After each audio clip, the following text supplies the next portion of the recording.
প্ৰথমে অসমবাসী ৰাইজক কৰম পূজাৰ শুভেচ্ছা আন্তৰিক শুভেচ্ছা জ্ঞাপন কৰিছোঁ।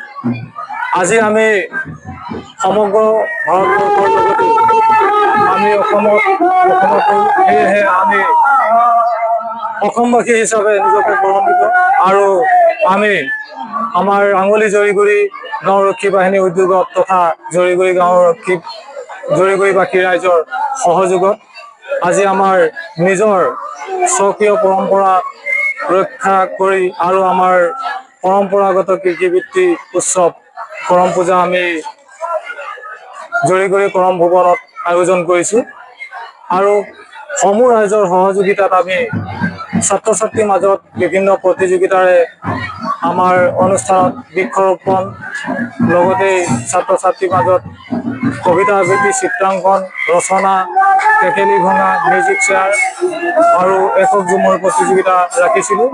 ইয়াৰ পাছতে আমাৰ মাজত বিভিন্ন বিশিষ্ট ব্যক্তিসকল উপস্থিত আছিল আৰু এই উদ্দেশ্য আমাৰ এটা আছিল যে আজিৰ দিনটোত আমি যিসকল বয়োজ্যেষ্ঠ ব্যক্তি আছে তেওঁলোকক আমি বিশেষভাৱে আমাৰ গাঁও ৰক্ষী বাহিনী হৈ সম্বৰ্ধনা জনাম বুলি এটা সপোন আছিল। এই সপোন আজি দিঠকত পৰিণত হৈছে, যিহেতু যিসকল বয়োজ্যেষ্ঠ বিশিষ্ট তথা অৱসৰপ্ৰাপ্ত ব্যক্তি আছিল তেওঁলোকক আমি আজি এই অনুষ্ঠানতে সম্বৰ্ধনা পত্ৰ প্ৰদান কৰোঁ আৰু আমাৰ সমূহ বিষয়ববীয়াই আমাৰ সম্পূৰ্ণ সহযোগিতা আগবঢ়ালে আৰু সদৌ শেষত আমাৰ আঙুলিবাসী ৰাইজৰ লগতে যিসকল বিষয়ববীয়া আছিল আৰু উপস্থিত গণ্যমান্য ব্যক্তিসকলক কৃতজ্ঞতা জ্ঞাপন কৰিছোঁ।